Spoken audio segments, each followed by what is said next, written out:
हाय राम, मैं खुद को बहुत समझदार समझती थी, लेकिन इस छोटे से लड़के ने मुझे बेवकूफ बना दिया। मुझे लड़ाता रहा। अब फैसला तुम्हें करना है माँ। अपनी गलती सुधारोगी या उसी रास्ते पर चलती रहोगी? चलो, आज हिसाब बराबर करते हैं। चल, चल तू। मैंने ये क्या किया? उस शैतान लड़के की बात सुनकर मैंने अपनी बहू को गलत समझा। मैंने अपनी बहू को अपमानित किया। सिर्फ इतना ही नहीं। माँ, तुमने और क्या क्या किया है ये तुम खुद जानती हो। जरा सोचने की कोशिश करो। बस, सच में मैंने बहुत बड़ी गलती की। जो बहू अपने पैरों पर खड़ा होना चाहती थी, उसे मैंने अपमानित किया। उसका कारोबार बंद करवाना चाहा, और उसकी माँ को भी। तुमसे बहुत बड़ी भूल हुई है माँ। हमें उससे माफी मांगनी चाहिए। क्या तुम माफी मांगोगी? हाँ, जरूर मांगूंगी। जो गलत किया है, अगर माफी नहीं मांगूंगी तो मैं खुद को कभी माफ नहीं कर पाऊंगी। मुझे वहां ले चलो। चलो माँ, हम माफी मांगने चले। और मुझे पूरा यकीन है कि नीलम हमें माफ कर देगी। चलो।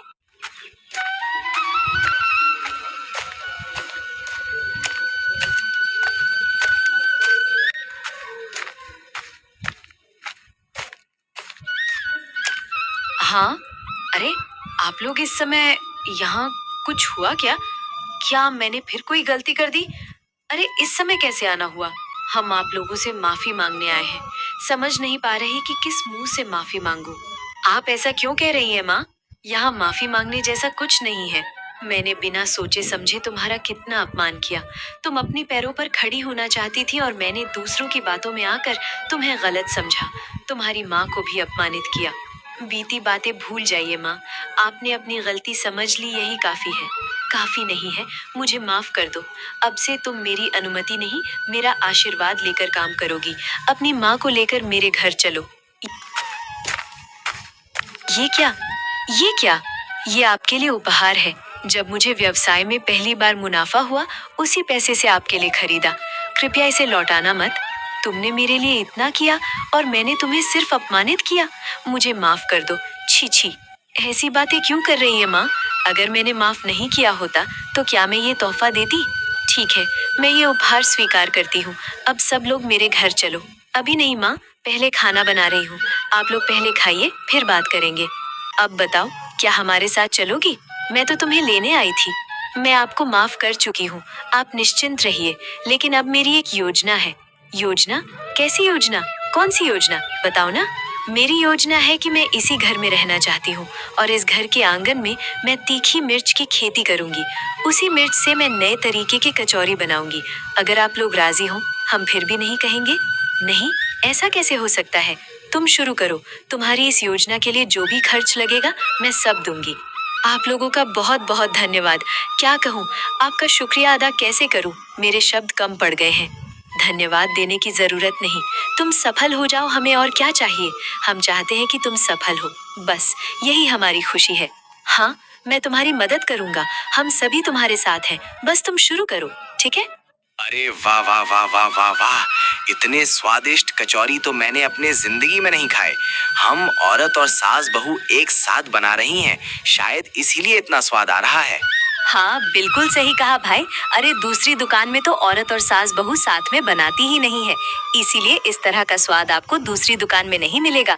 आपको अच्छा लगा ना? अब रोज हमारे यहाँ खाना खाइए। हाँ, जरूर जरूर जरूर। अब से भाई हम रोज यहीं खाने आएंगे।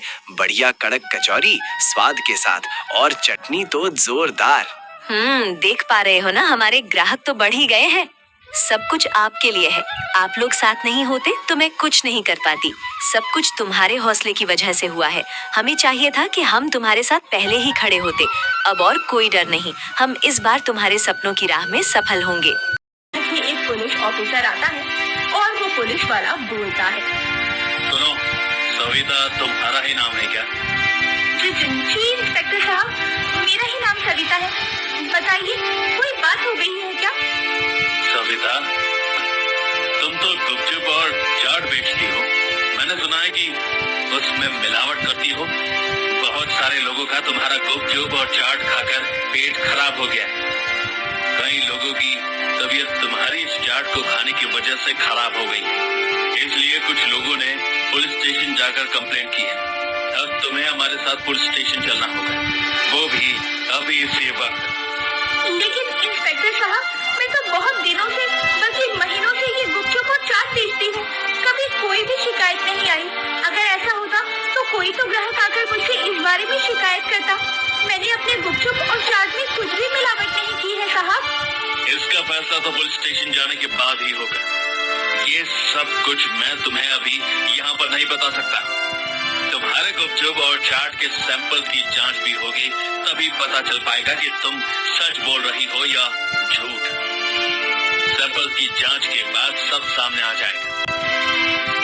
इसके बाद में ऐसा कहकर पुलिस वाला सविता को पकड़कर थाने ले जाता है और उसके गुपचुप और चाट के सैंपल का टेस्ट होता है और टेस्ट में वो फेल हो जाती है और उसे जेल में डाल दिया जाता है।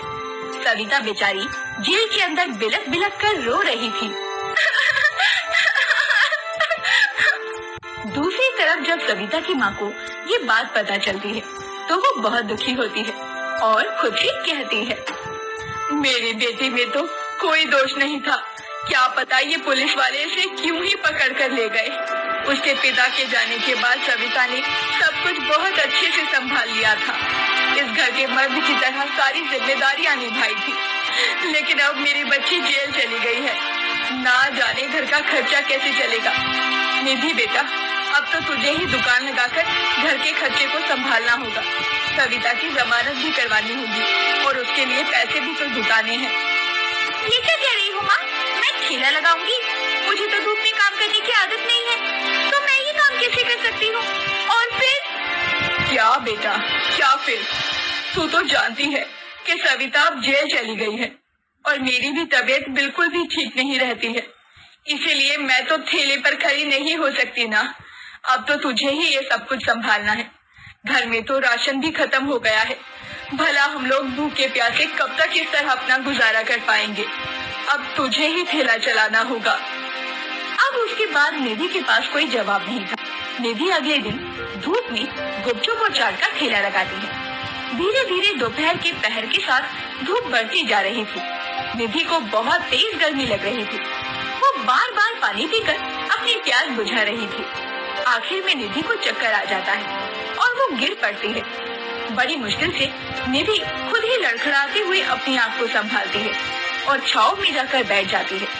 जिसके बाद वो अपने मन में सोचती है, हे भगवान, ये मुझे क्या हो गया? मैंने सिर्फ एक दिन ही ठेला लगाया और मेरी इतनी तबीयत खराब लग रही है कि मुझसे ये काम ही नहीं किया जा रहा। और मेरी बेचारी छोटी बहन हर दिन ठेला लगाकर हम लोगों का खर्चा उठाती थी। यहाँ तक कि उसने बड़ी बहन की शादी भी करवा दी। मैंने ही बहुत बड़ी गलती की। मैं अभी पुलिस स्टेशन जाऊंगी और पुलिस वालों को सारा सच बता दूंगी। मेरी गलती की सजा मेरी भोली भाली बहन नहीं भुगतेगी। उसने हम लोगों के लिए बहुत कुछ किया है और मैंने थोड़े से गुस्से के चलते उसके साथ कितना बुरा कर दिया। इसके बाद निधि पुलिस स्टेशन में जाती है और सारी बातें पुलिस वालों को सच बता देती है। फिर पुलिस वाले उस पर बहुत नाराज भी होते हैं और इंस्पेक्टर निधि को जवाब देता है, अब फिर तो मैं तुम दोनों बहनों को छोड़ रहा हूँ, लेकिन आज के बाद ऐसा कुछ भी हुआ तो मैं तुम दोनों को अंदर कर दूंगा और उसके बाद कोई भी तुम्हें यहाँ से बाहर नहीं निकाल पाएगा, समझी? अब जाओ यहाँ से और मेरे कानों तक तुम्हारी कोई भी शिकायत नहीं आनी चाहिए। इस बात का खास ख्याल रखना। चला जाओ। की भनक ज्योति को लगी तो वो मीरा को लेकर सीधा सरपंच के वहां पहुंची। सरपंच जी, हमें आपसे इंसाफ चाहिए था। मेरे माँ बाबूजी की जमीन पर मेरे चाचा जबरदस्ती का दावा कर रहे हैं और आप लोग उनका साथ दे रहे हैं। मुझे आपसे यह उम्मीद नहीं थी। हम कोई अबला नहीं है, हम ऐसे चुप नहीं रहेंगे। सरपंच जी, ऐसे कैसे कोई भी आकर हमारी जमीन हड़प लेगा? थोड़े समय बाद धर्मपाल, विमला और कमल भी वहां पहुंच गए और वहां पर नाटक करने लगे। सरपंच जी, हम तो बस इनकी भलाई चाहते हैं। भाई की मौत के बाद हमने ही इन्हें पाला है। आप तो यह अच्छे से जानते हैं और अब जब लड़कियां बड़ी हो गई तो हमें बदनाम कर रही हैं। जरा सोचिए, क्या यही इंसानियत है? ज्योति बेटी, तुम्हारे चाचा तो ठीक कह रहे हैं। तुम लोग तो एक ही परिवार के हो। परिवार के बीच यह झगड़ा क्यों? वैसे भी सरकारी कागजात के हिसाब से तुम्हारी जमीन में इनका भी हक है। ऐसे कैसे सरपंच जी? यह लोग हमारी मजबूरी को देखकर हमारा फायदा उठाने आए हैं। ये कोई परिवार नहीं है, ये बस जमीन के लालच में परिवार होने का दिखावा कर रहे हैं। ये सब बात चल ही रही थी कि तभी पटवारी भी वहां आ जाता है। हरिश्चंद्र की जमीन कानूनी तौर पर सिर्फ उनकी नहीं है, इसमें उनका भाई धर्मपाल का भी हिस्सा है। ऐसे कैसे? तुम लोग तो बस कागजात के बारे में बोल रहे हो, लेकिन क्या सबूत है कि हमारी जमीन का चाचा जी भी हिस्सेदार है? हाँ, ज्योति बिटिया बात तो सही कह रही है। तुम लोग कुछ पुख्ता सबूत भी पेश करो, तब जाके मैं पंचायत बुलाकर सही फैसला ले पाऊंगा। सरपंच के मुंह से यह सुनने के बाद धर्मपाल, बिमला और कमल थोड़ा हताश जैसे नजर आए और वे लोग वहां से निकल गए। अरे पटवारी, तुम किसका इंतजार कर रहे हो? तुमको नहीं जाना उनके पीछे पीछे? कितने पैसे खिलाए थे मेरे चाचा ने? ज्योति के ताना सुन के पटवारी शर्म से वहां से निकल जाता है। बिटिया, मुझे गलत मत समझना। मेरे आंखों के सामने जो आया मैंने उसे ही सच मान लिया। इस बार मैं अच्छे से जांच पड़ताल करके एक नतीजे में पहुंचूंगा।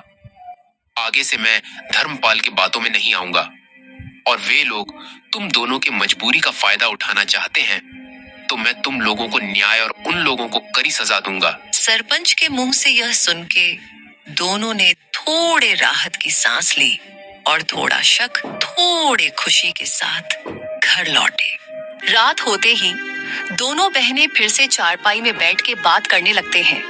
दीदी, आपको क्या लगता है कि हमारी जमीन हमारे पास रहेगी या फिर हमारे कपटी चाचा चाची को मिलेगी?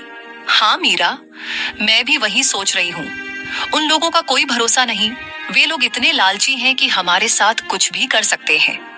माँ बाबूजी के जाने के बाद उन लोगों ने अपना असली रंग दिखना शुरू कर दिया है। यही सब चिंता में दोनों बहनों ने मुश्किल से अपनी रात काटी। गांव की हवाओं में हल्की सरसराहट थी।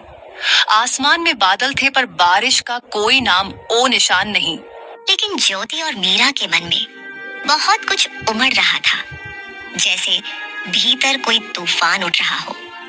घर का आंगन सूना था और बहनों के चेहरों पर चिंता की लकीरें साफ झलक रही थी। दीदी, आज खेत चलें क्या? वो जो पिछली बार की सब्जियां बची थी, कहीं किसी जानवर ने नुकसान तो नहीं कर दिया होगा। कभी कभी किसी की गाय बकरी आ जाती है और पूरा नुकसान कर देती है। हाँ मीरा, चलो, खेत को देखने से मन भी हल्का हो जाता है। और बाकी बची हुई सब्जियां बेचने के लायक हो गई कि नहीं, साथ में देख लेंगे। लेकिन मुझे एक बात को लेकर चिंता है। गाय बकरी का तो पता नहीं, बस कोई इंसान हमारे खेत को नुकसान ना पहुंचाए। वैसे भी हमारे अपने ही हमारी जमीन पर बुरी नजर डाले हुए हैं। दोनों बहनें खेत की ओर चल पड़ी। रास्ते में पेड़ों की छाव थी और चिड़िया की सहल। गंगा और रमेश घर की ओर जा रहे थे, तभी रास्ते में अचानक गंगा की नजर उन चाचा पर पड़ गई जिनके साथ वो कल ही माँ के घर से अपने ससुराल आई थी। अरे चाचा जी, आप यहाँ? और चाचा जी, आप इस तरह उदास खड़े क्यों हैं?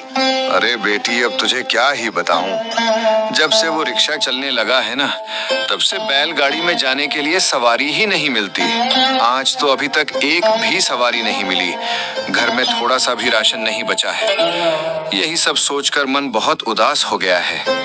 अब हम जैसे गरीब लोग तो वो नया रिक्शा खरीद भी नहीं सकते। अरे भाग्यवान, ये चाचा कौन है? मैंने तो इन्हें पहचाना नहीं। अरे जी, कल जब मैं घर आ रही थी तब इन्हीं चाचा जी ने अपनी बैलगाड़ी में मुझे घर तक छोड़ दिया था। अच्छा, वैसे भाग्यवान, इनकी हालत देखकर मुझे बहुत बुरा लग रहा है। और जैसा इन्होंने बताया कि आज इनके घर में थोड़ा सा भी राशन नहीं है, तो क्यों ना हम जो सामान अपने घर के लिए लाए हैं उसमें से इन्हें दे दें। इससे इनकी मदद भी हो जाएगी और हमारे लिए थोड़ा सा सामान रख लेंगे। अरे जी, आपने तो बिल्कुल मेरे दिल की बात कह दी। चलिए, हम अपने सामान में से इन्हें कुछ सामान दे देते हैं। चाचा जी, क्या आपके पास थैला है? आप हमारे सामान में से कुछ सामान ले लीजिए। हाँ बेटी, मेरी बैलगाड़ी में हमेशा एक थैला रखा रहता है। चाचा जी के ऐसा कहने पर गंगा ने अपने थैला से कुछ सामान निकाला और आदर पूर्वक चाचा जी को दे दिया। बेटी, तुम दोनों का दिल सच में बहुत बड़ा है। तुम दोनों का दिल से बहुत बहुत शुक्रिया। अगर आज तुम लोगों ने मेरी ये मदद ना की होती तो शायद आज घर पर सभी को बिना खाए ही रहना पड़ता। तुम दोनों का एक बार फिर से बहुत बहुत धन्यवाद। अरे चाचा जी, धन्यवाद की कोई जरूरत नहीं है, ये तो हमारा फर्ज है। वैसे चाचा जी, अब हम चलते हैं, आप अपना ख्याल रखिए। ऐसा कहकर गंगा और रमेश अपने घर की ओर चल पड़े।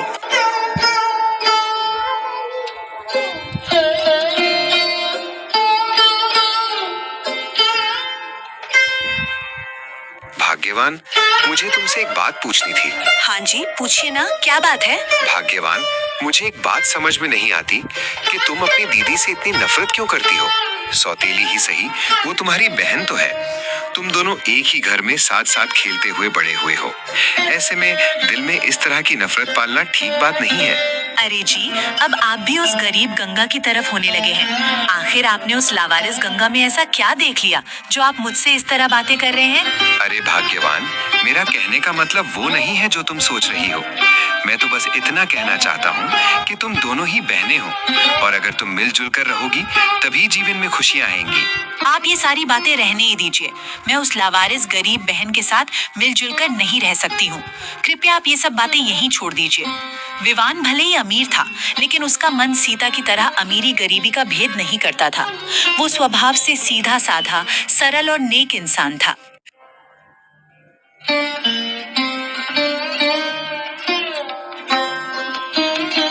रामलाल अकेले चारपाई पर हाथ बांधे बैठे थे और मन ही मन खुद से बातें कर रहे थे। पता नहीं भाग्यवान और सीता गंगा से क्यों इतना नफरत करती हैं। सौतेली हुआ तो क्या हुआ, वो भी इसी घर की बेटी है। आज जो मैंने बाजार जाते देखा, उसके बाद तो सीता ने हद ही कर दी। सबके सामने बाजार में अपनी दीदी से वैसा व्यवहार कौन करता है भला। अब ऐसे और नहीं चलेगा, मुझे रमेश से मिलकर अच्छे से बात करनी पड़ेगी। इसी तरह रामलाल जब खुद से बातें कर रही होती है, तभी माया उनके पास आ जाती है और उनसे कहती है, अरे जी, ऐसे अकेले अकेले बैठकर इतना क्या सोच रहे हैं आप? नहीं भाग्यवान, कुछ नहीं। वैसे मैं सोच रहा हूँ कि कल एक बार गंगा के घर होकर आऊं। उस दिन भी बेटी गंगा मेरे पहुंचने से पहले ही चली गई थी, इसलिए उसे ठीक से मिल नहीं पाया। रमेश से भी मिले हुए बहुत दिन हो गए हैं, तो कल एक बार जाकर आऊंगा। वाह, उस लावारिस के घर जाने का तो आप सोच रहे हैं, लेकिन मेरी बेटी सीता के घर भी तो आप जा सकते हैं। भाग्यवान, मुझे इस समय कोई बहस नहीं चाहिए। कुछ बातें दिमाग लगाकर भी सोचा करो। उस दिन मैंने सीता और विवान को खाना वाना खिलाकर अच्छे से घर के लिए रवाना किया था, लेकिन गंगा से जाते वक्त मिल भी नहीं पाए। खैर, ये सब तुम्हें कहकर भी कोई फायदा नहीं। अगर खाना बन गया हो तो चलो दोनों मिलकर खा लेते हैं। रामलाल के ऐसा कहने पर माया ने कुछ नहीं कहा और दोनों खाना खाने रसोई में चले गए।